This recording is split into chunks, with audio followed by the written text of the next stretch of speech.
Well, hey everybody, welcome to Along the Way, episode 14.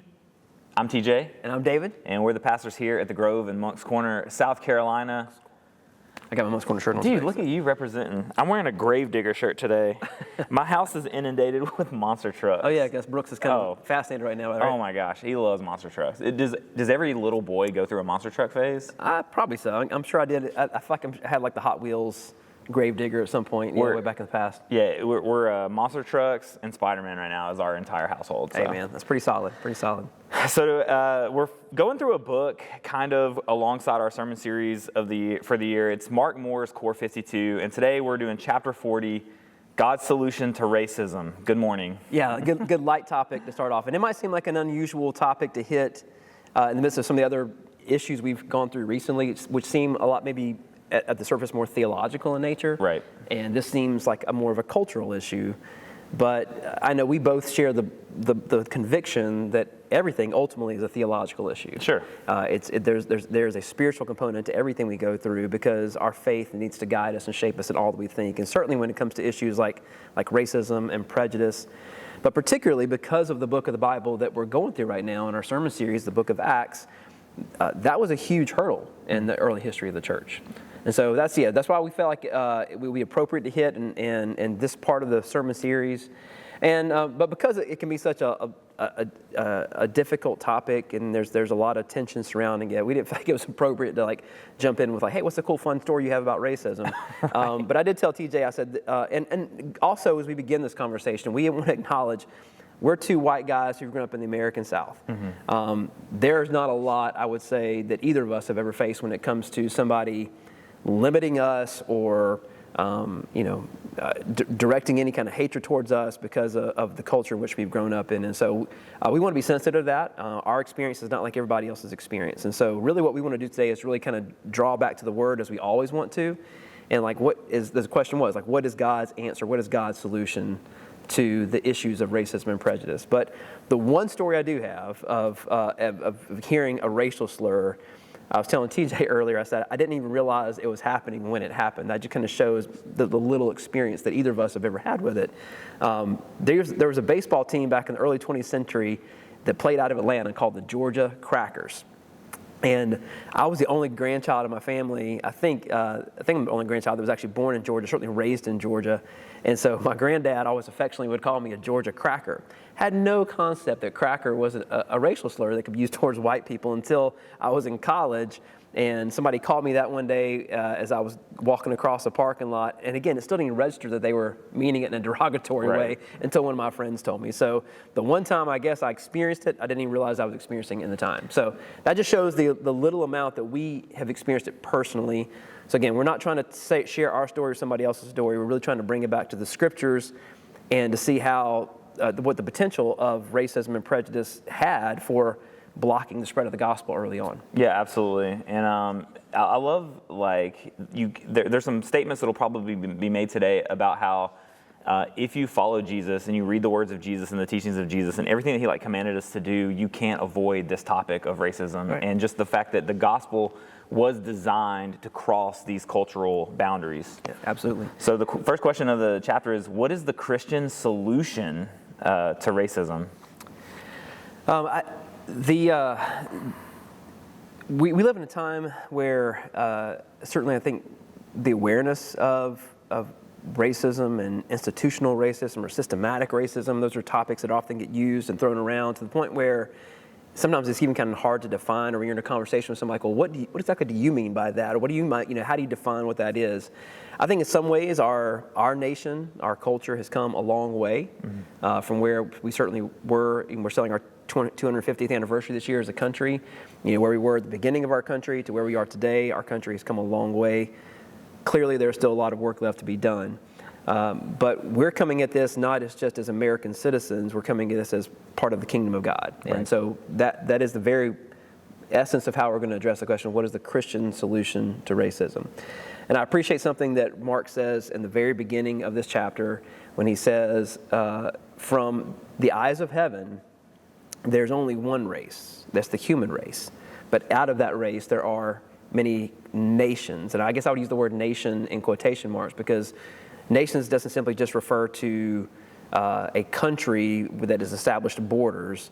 It refers to groups of people, tribes of people, cultures that represent. And I think that's where the rub is. That's like, how do we bridge those gaps between these different cultures? Because even within one nation, one country, there can exist multiple different cultures that can feel somewhat segmented. Yeah, and all cultures should be celebrated. Like, I'm very proudly from the Southeast United States. I'm very proudly from the state of Alabama, you know?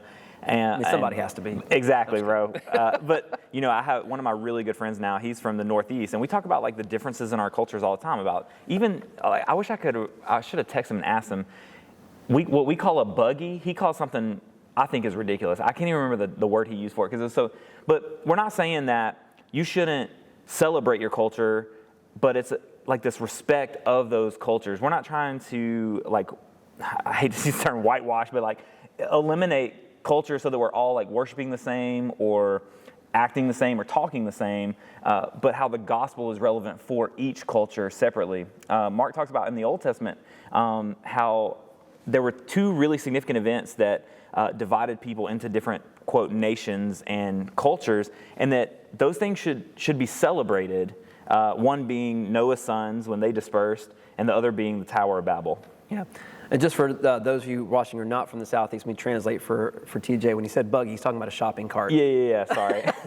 That's probably an important... If you don't speak Southeast, that's what he's referring to. Exactly. Yeah, so we see a moment or a couple different moments. Well, I'll also have to say that the Bible is not definitively clear as to the true origins of the nations. Like there's these two moments that are mentioned where God kind of hits the reset button with the flood, and Noah's three sons, Shem and Ham and Japheth, eventually kind of spread out. But the dispersion of people across the known world at that time is not the issue, and even diversity itself is not the issue, because the very first command that God gave to Adam and Eve was to be fruitful and to multiply. So let's expand. Let's grow the human population. So there's a time when after the flood, when Noah's sons and would begin to have children, their families, they would begin to spread out. And then he mentions the Tower of Babel in Genesis chapter 11.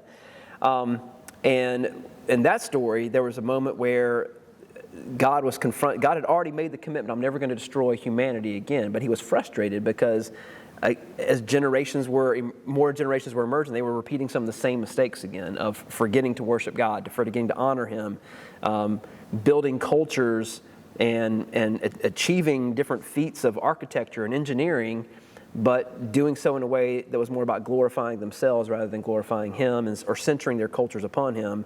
And God recognized that there was a danger in that. Right. And so it says that he confused their languages. And so we can extrapolate from that well, as this group of people was kind of speaking a common language and this group was speaking a common language, they began to separate and disperse even further in that diversity.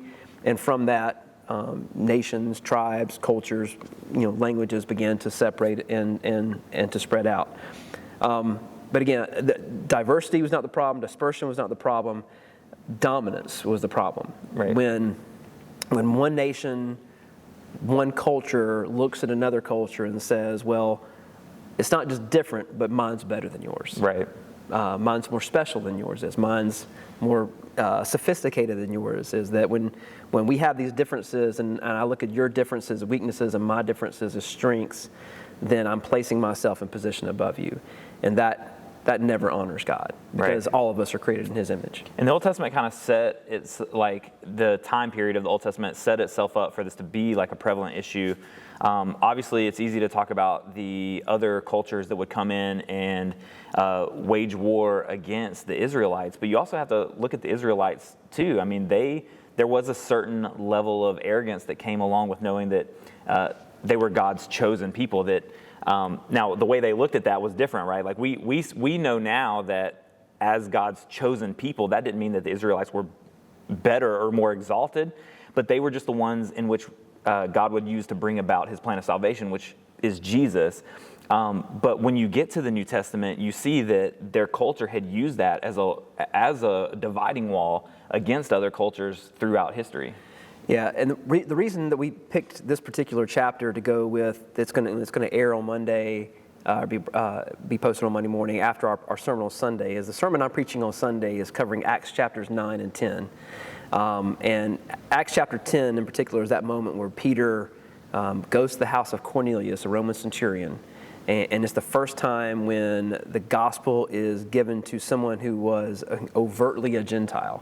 I mean, you couldn't be, if you were to ask a first century Jew, hey, draw me a picture of the person that is most different from you, they probably would have drawn you a picture of a Roman centurion, because the Roman centurion represented everything that was foreign or that the Jews hated as foreign. And so for him to be the first recipient of the gospel, him and his household, his family, that was significant, and it was a clear move by God to make that happen. And so that cross-cultural evangelism is the reason why we picked this chapter to go with this. And yeah, to draw it back to the Old Testament, God didn't select Israel because of their strength. In fact, God didn't select Israel. God chose a man. He chose Abraham.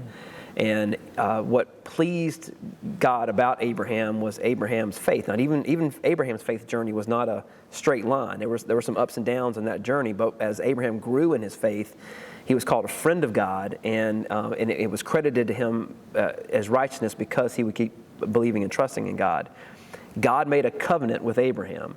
And part of that covenant was that he was going to have descendants, that he was going to turn him into a nation, but that through him and through his descendants, he would be a blessing to all peoples. So from the very beginning of God's relationship with Abraham, there was clear intent by God that I want to bless you so that you in turn and your descendants can then bless others. We see this command to Israel to be set apart from the other nations, but it wasn't to be set apart to be isolated. Right. It was set apart so that you can be holy and consecrated, to be a beacon, to be a light that would draw all others to the true God of Israel. And so I think sometimes that gets missed because we see so much warfare and violence, and when God brings Israel into the promised land, there's all this conquest, and we can't forget that what God was doing was bringing about. There had been opportunities for those people to recognize him, but they had turned in their wickedness, and that was part of God's judgment upon those nations. But yeah, God's intent in choosing Israel was always so that they would be a shining light, a beacon that would draw others into them. And we see that happen multiple times in the Old Testament. So we get to Jesus, and Mark Moore points out that Jesus' time with Gentiles was limited, but it was always very purposeful. And you look at the message of Jesus. We talked about the Great Commission over the last couple weeks, and just how what Jesus meant by Judea, Samaria, and then to the ends of the earth. And so the message of Jesus, if you were a follower of Christ, you declare yourself as a Christian, you can't ignore his purpose of intentionally telling us, this is for people who come from different cultures than just you. In fact, and you had mentioned this, and Mark Moore refers to Samaritans as so-called half-breeds, but I've always used the term mudbloods from Harry Potter. I mean, that's kind of the feelings that the Jews had towards the Samaritans, but Jesus is saying, no, you need to be intentional about taking this message to them. The intentionality behind taking the message to people of other cultures than your own, not just if it just so happens to be convenient. Jesus had to go to Samaria. He told us to go to Samaria, not just if you happen to wander by. This should be on the forefront of your mind as you go, as we've said lately. Should be intentional. In the Bible reading plan I'm doing right now, I just finished reading through 1st and 2nd Kings. I'm into 1st Chronicles right now. And a lot of this animosity between Jews and Samaritans, the origins of that are through the separation of the northern kingdom of Israel and the southern kingdom of Judah. And as that separation took place, the northern kingdom established a new location for worship.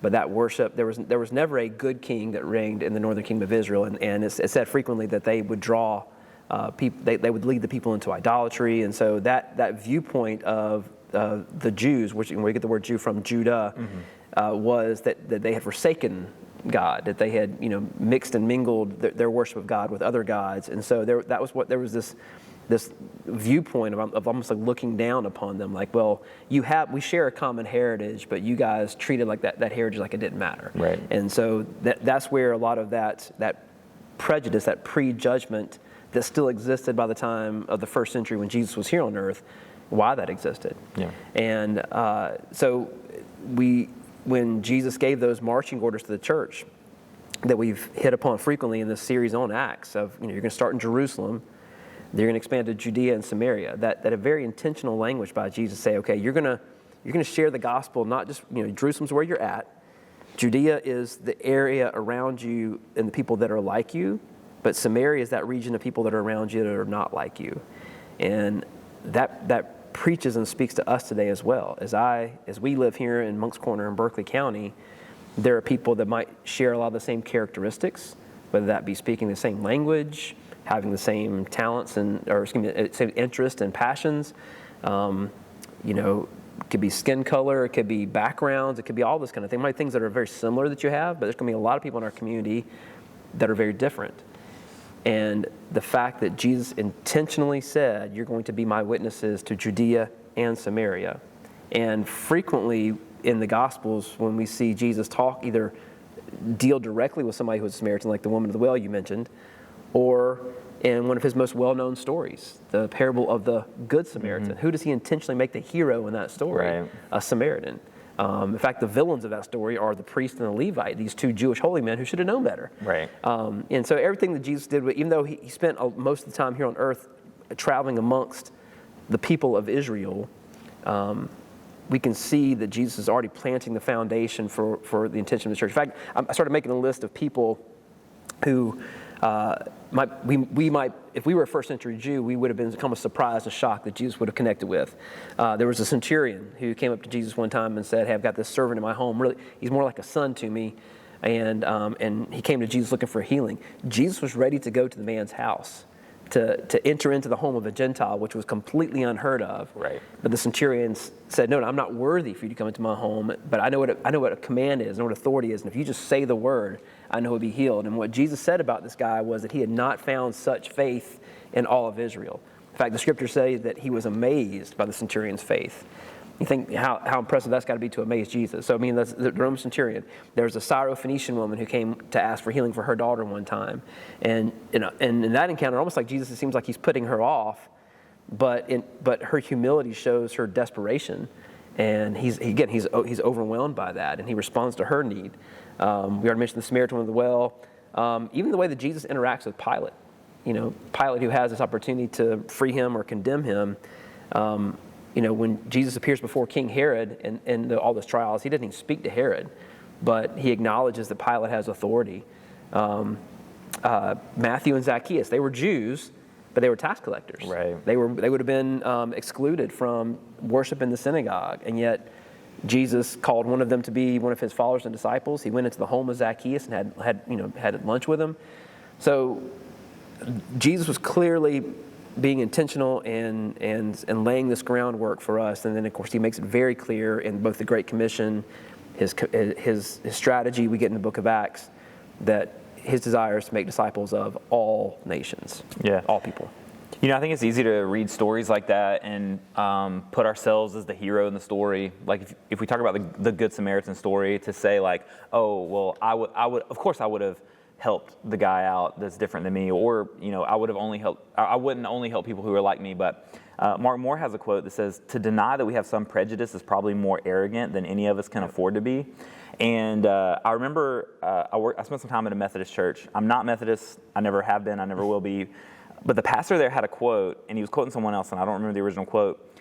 He said, the moment I say that I am not racist at all is the moment that I let it start to creep back into my heart.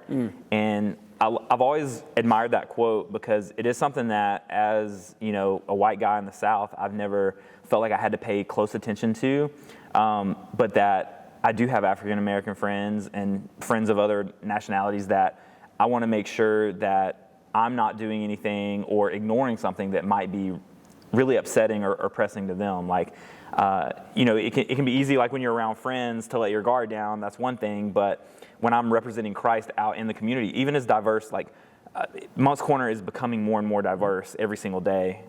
Just making sure that I'm aware of it and not letting something, even if it's unintentional, creep up into my heart or into my mind. Just to check myself on a regular basis. Well, and just learning to be aware and receptive to things we say, things we do, opinions that we have or that we've always kind of held on to that others might find offensive. You know, it's kind of like when we talk about feelings with people, we have conversations, or when I'm counseling with couples and we talk about feelings. Feelings are one of those things you can't say, you can't should or shouldn't feelings. Sure. Feelings just are. You have to acknowledge that I'm feeling this way. I feel, I've been offended, I've been hurt. And when we're trying to have conversations and resolve conflict, I will never be able to fully understand or see things through your eyes and to feel things the way you feel them. But I can validate. I can say, listen, the way you feel, you feel this way, and I acknowledge it, and because I care about you, I want to honor that. And I think where we learn that, and I agree with you, and again, what the book said as well, that we all have, you know, the word prejudice, it means to prejudge. It's a prejudgment. And we all do this. The moment you encounter somebody, your brain it doesn't stop. Right. And so immediately you might see how they're dressed, you might see the way they're, you know, you're listening to the way they speak, and your mind can quickly go to a number of different places based upon your personal experiences. And so the first step to healing and beginning to bridge some of these divides is awareness. In the mental health community, they say awareness is curative. Like you can't begin healing from something until you realize I've got a sickness, I've got an illness. True.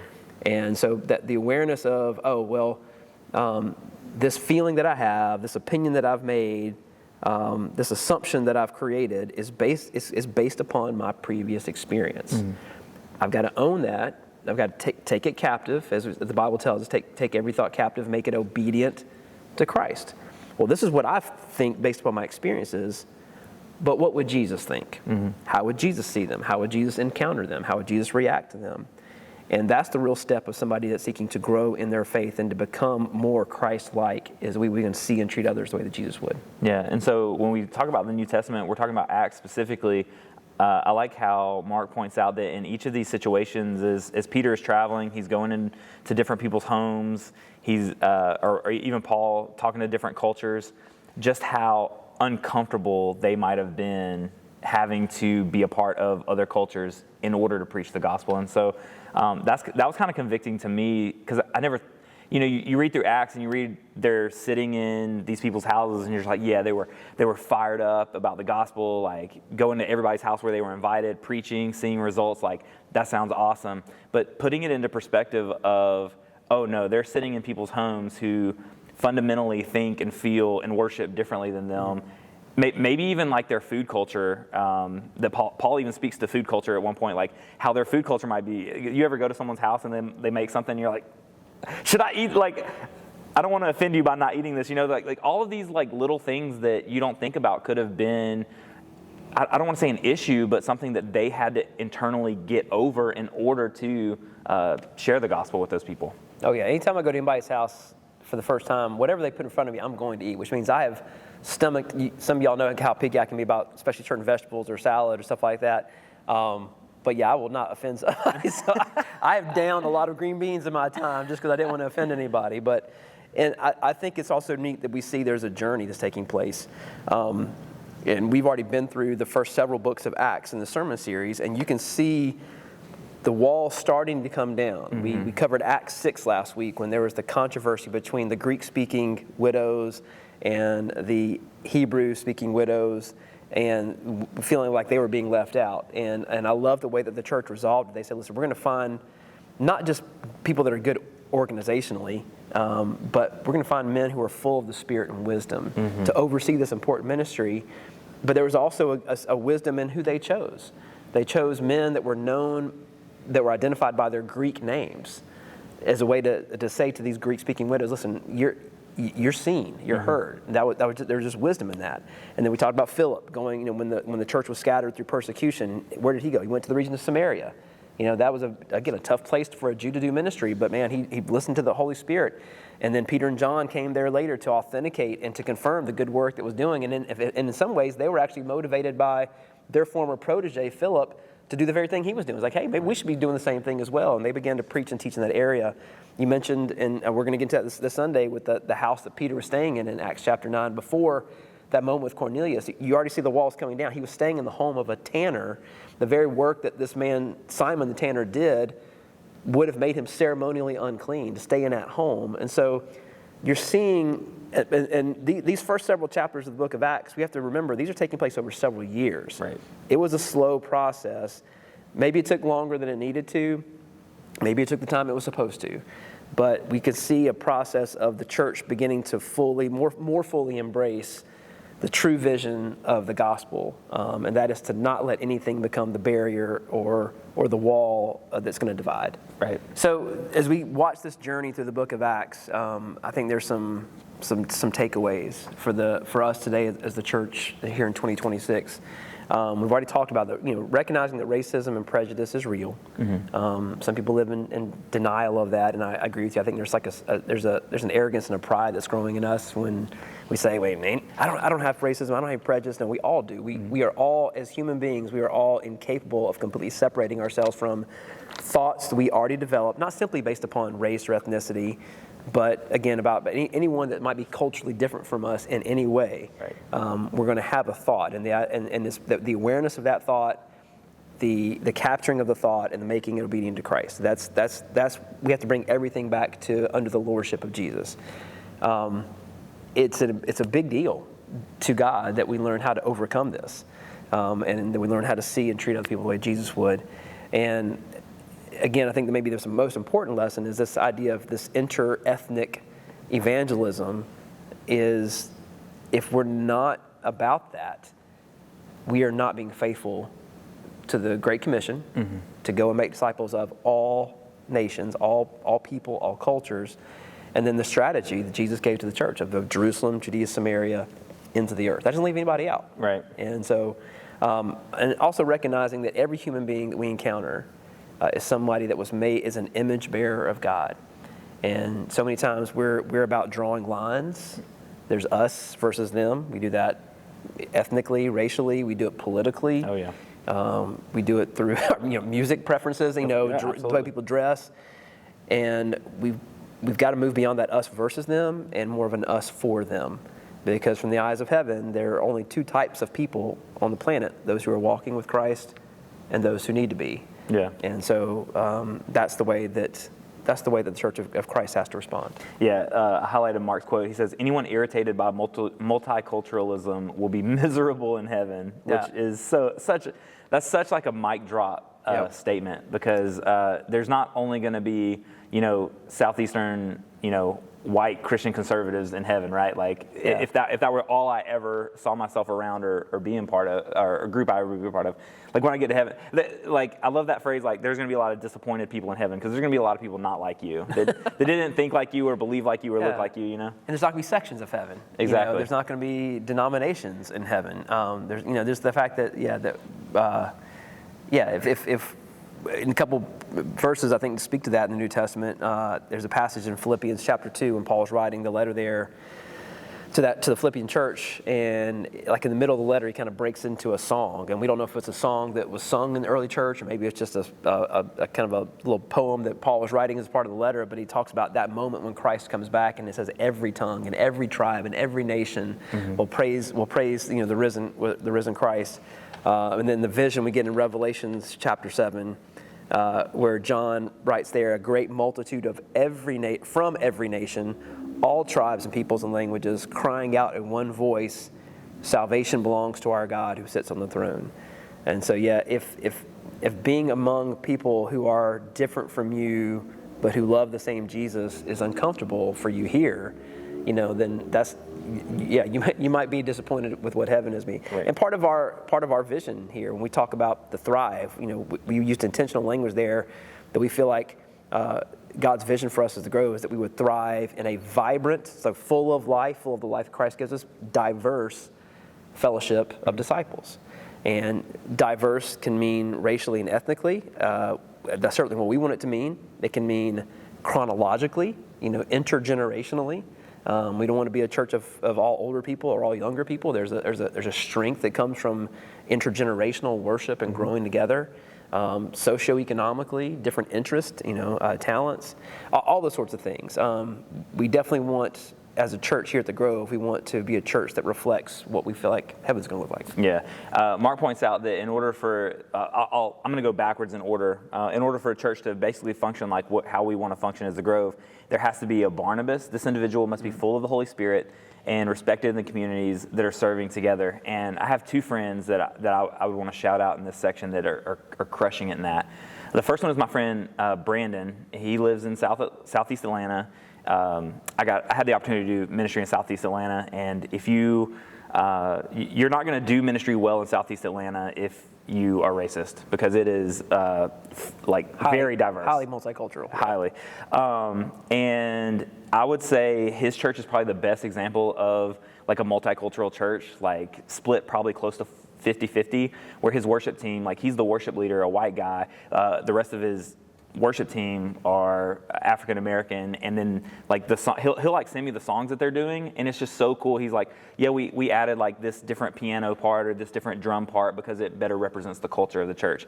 And I'm like, dude, you're crushing it. Like that's so like cool to hear. Because I mean, we fall into the trap here. Like our worship style is very one way, and it kind of mirrors the music that I listen to or that the rest of the band listens to. But the other one, someone in our church that I wanted to shout out here is Elizabeth Steinhauer, and how as the Hispanic community grows, how many times I've seen her with a new Hispanic couple or family here at the church. She's the one talking to them fluent Spanish, talking them through the service. She'll sit with them in the service. And a couple, I think it was Christmas Eve ago, she said, can we do a bridge of Jesus Paid It All in Spanish? And I said, absolutely, we will. Yeah. And she sang it in Spanish. And like her intentionality behind including our Hispanic community here in Moncks Corner has just been really refreshing. Yeah. And again, that all speaks to intentionality. One of my friends who's in a pastor's group with me, it's a guy named Tim Dunn, who serves at a church in Cincinnati. And the community that Tim's church is in has changed dramatically over the last 30, 40 years. It's gone to primarily suburban, mostly white community to now more different like minorities that live there. And what I appreciate about Tim is his heart to serve that community as it is, not as maybe others wish it could have been or still was, right, but as it is. And the churches that dig into that lean into that, they say, we're going to bloom. We're going to bloom where we're planted. That's a term, imagery I use a lot around here. That's this is our Jerusalem. This is where God has planted us. And so, whoever is around us, whoever's within our reach, we want to reach them for the gospel, regardless of where they come from. And being able to represent, there's different ways. And I think when you're trying to engage with different cultures, I've been on some missions trips. I've been privileged to be a part of some cross-cultural ministry in other communities. You are mindful of the culture that you're going to engage with. When we've gone down and served in Mexico, in central Mexico, there's a certain way that we would dress there. There's certain things that we would do or wouldn't do because we didn't want to do something that might be offensive. And that kind of draws me back to the example of Paul himself. He writes in 1 Corinthians, he talks, to those under the law became like those under the law, to those who didn't know the law.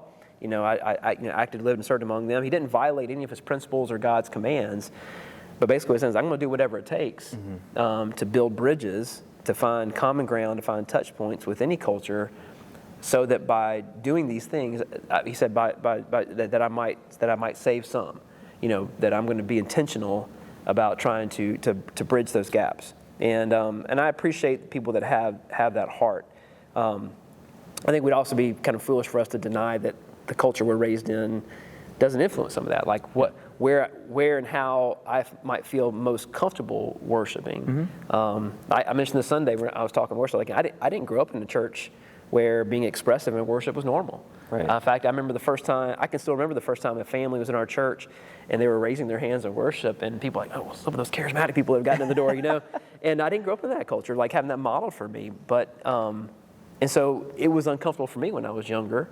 But as I grew in my deepening understanding and just allowed myself to expel, that's kind of nice to raise your hands. Actually, it talks about that a lot in the scriptures, to raise your hands in worship. Yeah. And again, that's not to enforce that or impress that upon anyone else, because we always want it to be authentic expressions of worship. But just the exposure to worshiping in different environments and different cultures, it's not just about building the bridge. It's also about, that might free up my own thinking, my own understanding about how God's calling me to connect with Him too. Yeah, I remember at ACC, or Atlanta Christian College, at ACC, they would have different people lead worship each week, and like occasionally it was mostly like white dudes like myself, but occasionally it would be an all African American team, and I remember like thinking, my church doesn't play songs like this, we don't play these songs, but I can appreciate it, and I love seeing like the energy that came alongside of that. I remember a quote I heard one time. Someone said that one of the most racially divided times in our country right now is Sunday mornings. But I love the argument that Mark makes in his chapter that says, the bottom line is this: the path to ethnic unity is not through culturally combined services, but through cooperative community service. And what he means by that is like, it's okay if your church is predominantly one race. Like if you worship one way, like your preferences, your style it's okay to have those preferences and styles, not at the expense of someone else or to put yourself above someone else, but where you choose to worship, where you feel like you connect better is totally okay, as long as we're not using that to divide each other.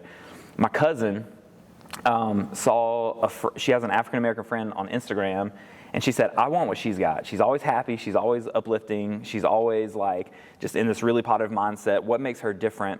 Reaches out to her friend. She says, you got to come to church with me. So now my cousin, a little white girl, goes to a predominantly black church. And I love that for her. I love that she's found a place there.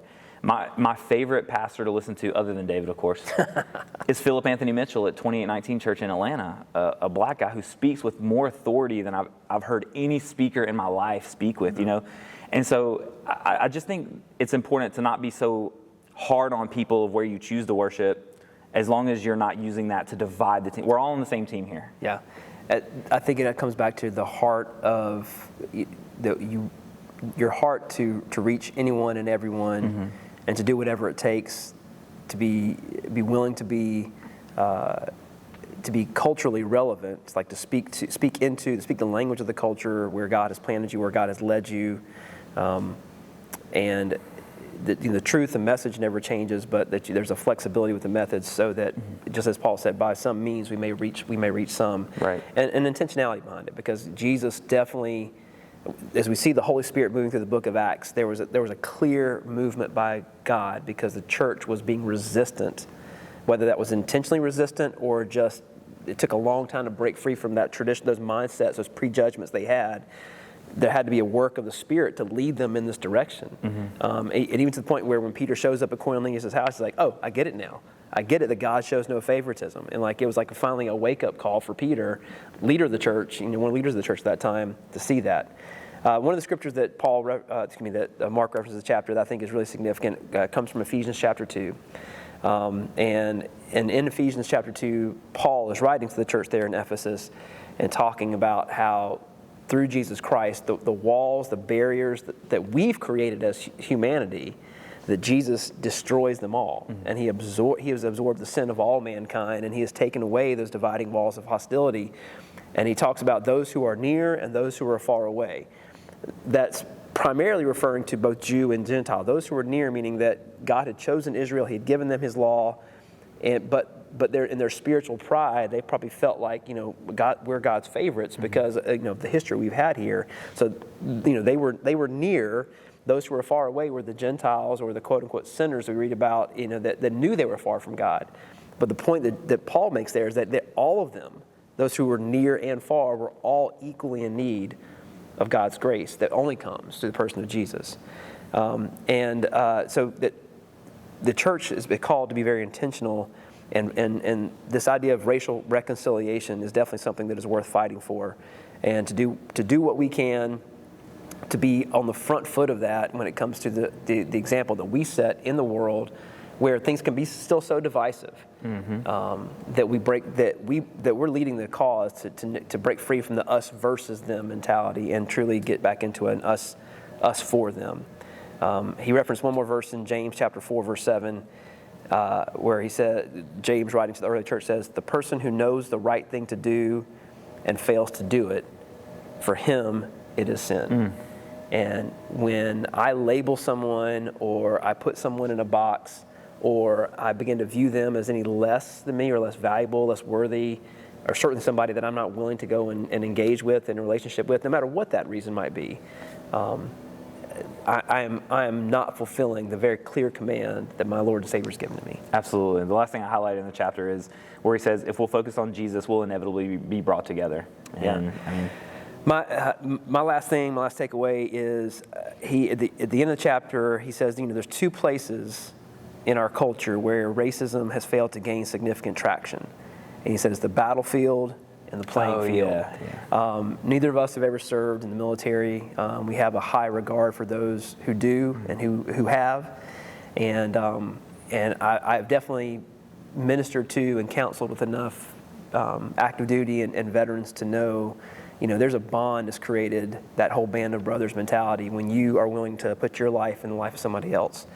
And when you're serving with them, the only color you see is the color that's on the uniform. You're not concerned with where they've come from, who they are, because when you trust somebody at that level, it overcomes all those barriers. The other thing is the playing field. Now, I have played my fair share of sports growing up, and honestly, that is one of the things that I miss so much about being too old to play a sport anymore, was just some of those experiences of having of being a part of a team. I was never the most talented person or athlete on any of the teams I ever played on, but I always found a great sense of pride and worth and value in knowing that I had a part to play. Right. And being able to look at the person to your left and to your right and say, I'm going to give my best today for you. I'm not going to let you down. You can count on me. And there's a brotherhood that comes from that. And again, it's not about the color of your skin or the language that you speak. It's the fact that we're wearing the same uniform. We're getting ready for the World Cup this year here in North America, and as soccer fans, we're both excited about that. And I love it when somebody's representing their national team and they score a goal, and they'll run to celebrate with the crowd. And usually the crest of the team you play for is right here, right above your heart. And they'll take that crest and they'll kiss that crest that represents their national team. And, the idea that that you're playing for the name on the front of your shirt more than the name on the back of your shirt. Anyway, I get geeked up about all this, but the whole point that I think that is made in the chapter is when you serve in those kind of moments, and I'm not certainly trying to equate playing sports with serving in the military, but those different experiences, you learn to see people more as like, he's my teammate, he's my brother in arms, and the enemy is over there, it's the opponent. Right. And for us in the spiritual realm, Jesus has made it very clear who the enemy is. And he says, your struggle is not against flesh and blood in Ephesians chapter 6. It's against Satan and the powers that are at work. And we have to always keep that in mind, that that just because a human being might be different from me, look different from me, think differently, feel differently, vote differently, that is still someone that was created in the image of God. It's someone whose sin Jesus Christ went to the cross for. And it's someone who is just as much in need of God's grace as I am, and I always will be. And so what can I do? How can I be a part of helping to bring Jesus to them? Amen. That's good, man. You got anything else? I think that's it, man. Dang, that was a great ending. That's cool. Good.